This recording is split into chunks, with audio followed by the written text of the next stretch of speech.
नमस्कार, स्वागत है आपका जन सेतु एमपीसीजी में। आपके साथ मैं हूं मुस्कान नागदा। चलिए देखते हैं आज की मुख्य खबर। अंबिकापुर शहर में बांग्लादेशी शरणार्थियों को मिली जमीनों को तत्कालीन सरगुजा कलेक्टर संजीव कुमार झा के द्वारा परमिशन देकर रजिस्ट्री करने का मामला सामने आया है, जहां आरटीआई कार्यकर्ता के द्वारा शिकायत किए जाने के बाद पीएमओ से छत्तीसगढ़ सरकार को टीम गठित कर जांच करने के आदेश दिए गए हैं।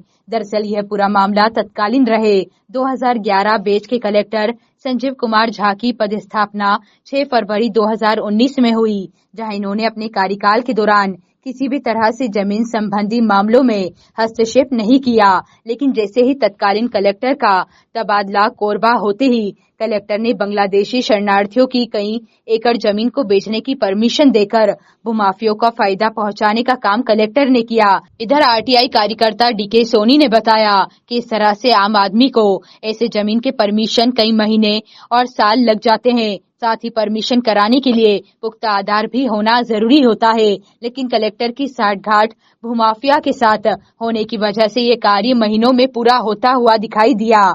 साथ ही आरटीआई कार्यकर्ता ने करोड़ों रुपए लेकर इस तरीके से बांग्लादेशी शरणार्थियों की जमीन को परमिशन देने का आरोप कलेक्टर पर लगाया है, जिसकी शिकायत पीएमओ में किए जाने के बाद छत्तीसगढ़ सरकार को टीम गठित कर जांच के आदेश दिए गए हैं।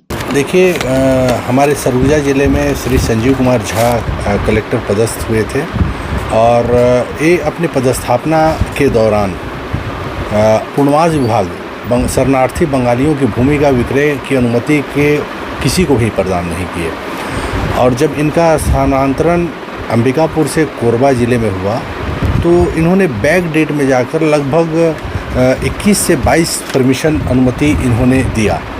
और जो अनुमति दिया इन्होंने किसी को 1 एकड़, किसी को 2.5 एकड़, किसी को 1.5 एकड़, किसी को 29 डिसमिल, 52 डिसमिल, ऐसे कर करके 21 व्यक्तियों को दिया। जो इन्होंने परमिशन दिया उसमें इन्होंने मोटी कमीशन लेकर परमिशन दिया। आपको आश्चर्य होगा कि जो सामान्य व्यक्ति है, जो परमिशन के लिए जिनको वास्तव में ज़रूरी है भूमि क्रय करने का, जो पूरी साल भर की पूंजी लगाकर 10 डिसमिल क्रय करने के लिए लगाता है और परमिशन के लिए लगाता है, उसकी परमिशन नहीं होती है, सालों बीत जाते हैं। हमारे संजीव झा कलेक्टर साहब ने एक ऐसा प्रकरण है, मैं बताऊंगा, कदम मंडल राहुल गर्ग का, जो 11 अप्रैल 2004 को कलेक्टर के यहाँ प्रस्तुत हुआ और 26/5/2022 को परमिशन की अनुमति मिल गई। 1 एकड़ ज़मीन है। इस प्रकरण में जो विक्रेता थे वो कभी यहाँ नहीं आए हैं, वो दिल्ली के रहने वाले हैं। उनका कोई अधिकार ग्रहीता आके परमिशन करवाया, रजिस्ट्री करवाया। इस ज़मीन में पूरी भूमाफियाओं का संलग्न था। आज करोड़ों रुपए लेकर ये परमिशन दिए हैं और जितनी ज़मीन परमिशन मिली है सब में भूमाफियाओं का संलग्न है। जो छोटे ज़मीन 5 डिसमिल 10 डिसमिल है वो वास्तव में उन लोग का है कि उन लोग का कम है। बाकी लोग में सभी में इन्होंने मोटी रकम लेकर परमिशन दिया है और कोरबा ट्रांसफ़र होने के बाद इन्होंने परमिशन दिया, जिसके पूरे दस्तावेज़ों को मैंने निकाला। दस्तावेज को निकालने के बाद मैंने शिकायत माननीय प्रधानमंत्री को किया। प्रधानमंत्री को करने के बाद यहाँ राज्य आर्थिक अपराध अन्वेषण ब्यूरो रायपुर में भी किया।